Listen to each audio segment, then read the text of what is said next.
Subscribe to this channel, and I promise I won't use the phrase going rogue.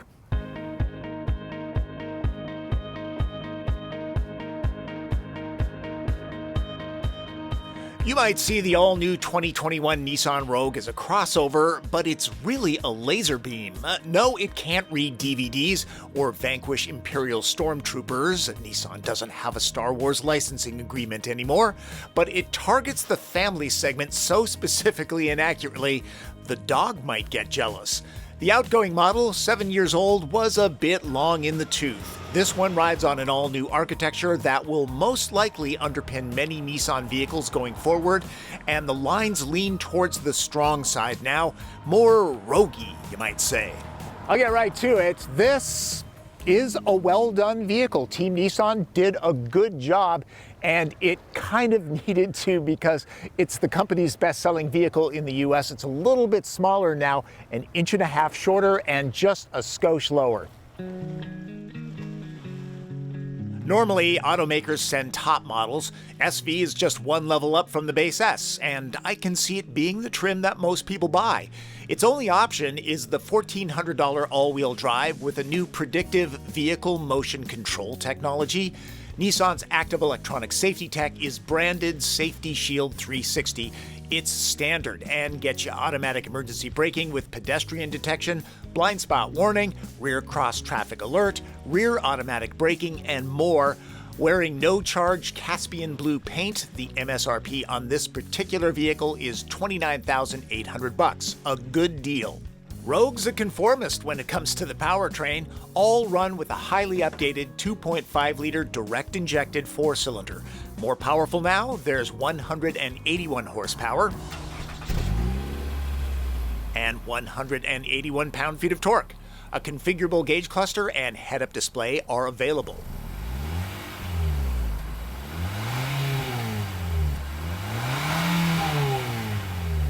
This being a Nissan, there's a continuously variable transmission with a new electronic controller that feels a little plasticky.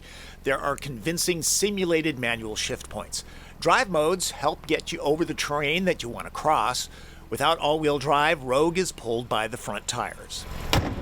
This engine doesn't have the kind of low-end torque that you'd find in a turbo. It's neither a slug or a rocket ship. 0 to 60 happens in 8.5 seconds. Rogue is about 80 pounds lighter now, with horsepower increased by 10% and torque up by 3%. Less mass and more oomph, always a winning combo. It's perfectly acceptable for motoring around the city. Rogue is quiet, even on the highway, though if you put your foot hard into the throttle, you definitely will hear the engine. This is not unusual. It happens with Subaru Outback in its CVT transmission.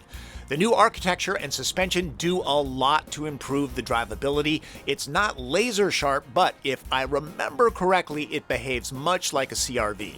Rogue's suspension is set on the firmer side of comfortable. Steering weight is a little bit lighter than I like. Not an awful lot of road feel, but you won't dismiss this because of the handling. It's actually pretty good. Yeah, if you chuck it into a hard corner, there is going to be a little bit of body roll. Of course there is. This is a family crossover. CX-5 is still the gold standard, but it's smaller. A couple potholes returned quite a thunk from the front suspension. This is a pre-production vehicle. Pay attention on your test drive. The all-wheel drive that predicts what a driver wants to do is about smoothing cornering dynamics with brake torque vectoring, not mind-reading that you want Dairy Queen for lunch. The remapped continuously variable transmission feels pretty much like a modern CVT. Oftentimes it has the dynamic of a regular geared gearbox, and occasionally there is that rubbery feeling. But overall, Nissan did a pretty decent job of tuning it.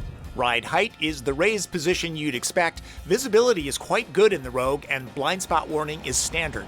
Pro Pilot Assist adds blind spot intervention and traffic sign recognition. Pro Pilot Assist is a very good driver's aid program, and it comes standard on all but the base Rogue, so, treat yourself.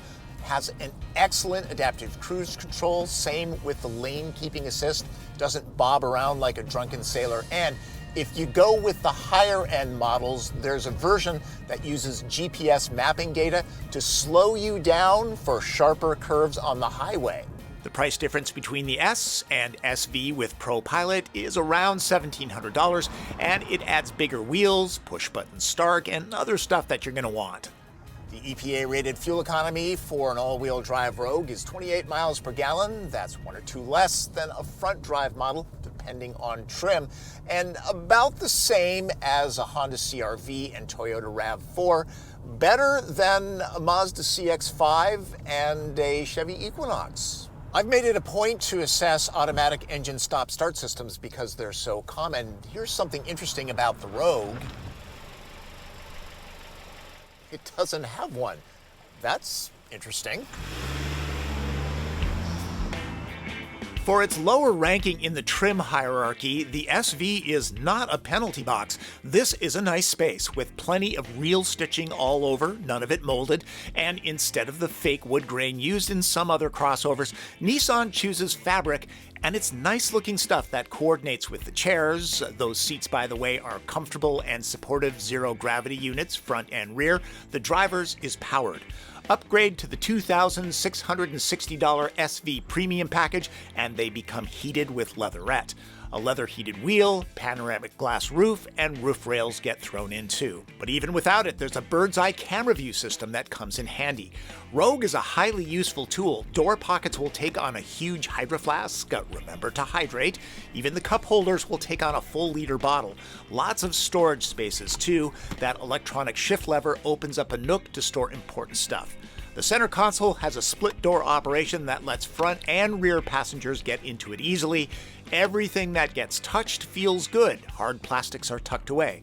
Plenty of USB power options here. Android Auto and Apple CarPlay are standard. Higher models offer wireless CarPlay with wireless charging. That's good because it can drain the battery quicker. The user interface is the weakest element of the interior. It looks plain and the response is on the average side. Still, it's better than some and can be configured to your liking. The SV's audio system is kind of weak unless you only listen to podcasts and Morning Edition on NPR. Gotta say, that back door opens really wide. Yeah, nearly 90 degrees. Makes it easy to get car seats in and out. This might be the best back seat in class. We're both 5'9". Plenty of head, knee, leg, and foot room. Cushions are high enough. Thigh support is excellent. Hey, and thanks for that big bottle lid. Fits back here, too. Pricier models get built-in sunshades if you want to move up. Pockets on both seats. That's nice. Keeps everybody organized. Look at all this room. There are both kinds of USB ports to charge your phones, and some models are available with a separate climate zone back here. And same goes for heated seats. When it comes to safety, there's not just curtain airbags. The back gets side impact units. The floor is on the flat side, meaning that you can get 3 adults back here without crowding their feet too much. Now, the cushions might be a little bit on the flat side, but room-wise, space-wise, this is a good place for people. You can get a powered tailgate on the SV if you go with that option package. You might want to look into that. It's a pretty good value. The cargo hold on this generation Rogue is a little bit smaller, but still pretty darn big.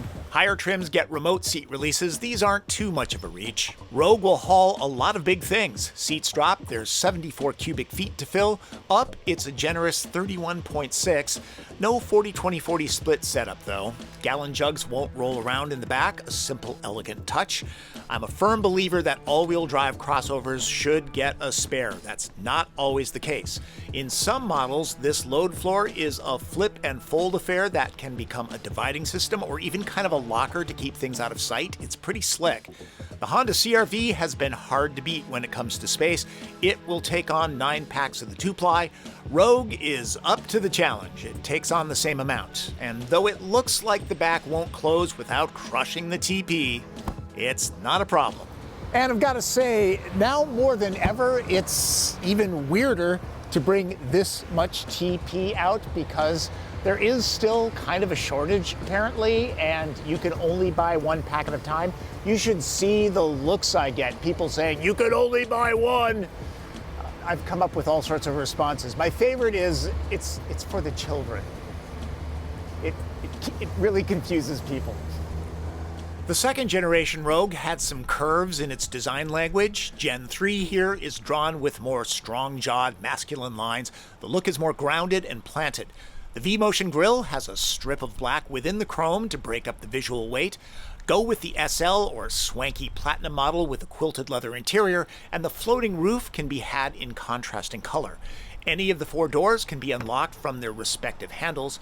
I will say that this pre-production unit has a wimpy-sounding door close. While there's nothing flashy about Rogue, there's an overall goodness and competence about it. Let's break it down in red light, green light.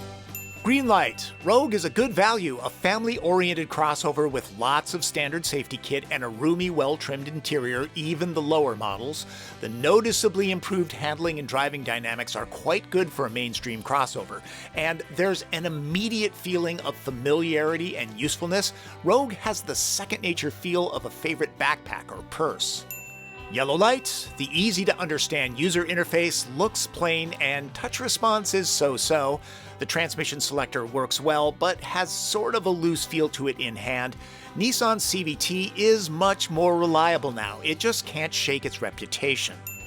Red light. It would be nice to have a powertrain choice. Honda CR-V, Ford Escape, and Toyota RAV4 offer that.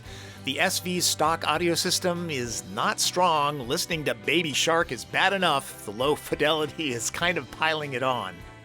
After years of selling aging vehicles, Nissan has a number of new products on the horizon, and presumably some that will share this architecture. The new Versa and Sentra prove that the brand can turn out modern, appealing, affordable sedans. Rogue does the same. Would I like the choice of a hybrid system or a turbo engine? Sure would, but this kind of hits the sweet spot. Besides, by not engineering all of that, they can pass the savings on to you, those Nissan folks can. So for the time being, this is the only way to get a Rogue, and that's okay because this one isn't just affordable, it's comfortable and capable. Laser focused on making a family's life easier, no doubt it will be Nissan's best-selling vehicle for quite a while. There are so many competitors. Add Kia Sportage, Hyundai Tucson, Jeep Compass and Cherokee, and others to the list. And Nissan does have its own hybrid system called e-Power. It uses a gas engine that simply runs a power generator to run an electric motor and charge the battery. It's been popular in Japan.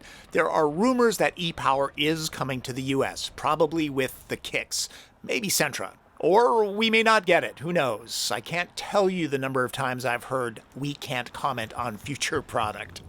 We've reached that part of the video where I say goodbye, but not before I deliver a fun fact. One of the reasons why people subscribe to this channel and click notifications so they never miss a fun fact or a video, hint, hint. Today, the fun fact is logos. Nissan has a new one, and here it is on the owner's manual, and you can see that the strong bar is gone. Overall, the logo is similar, they've just modernized it. And considering how important Rogue is, I'm a little surprised that the company didn't put the new logo on this. But I don't know, maybe the badge company hadn't ramped up production yet. Hard to know. And a little bit of trivia for you.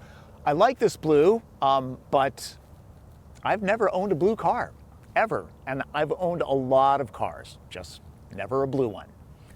There you go, a little get to know your car reviewer fun fact. That's Driven. I'm Tom Voelk.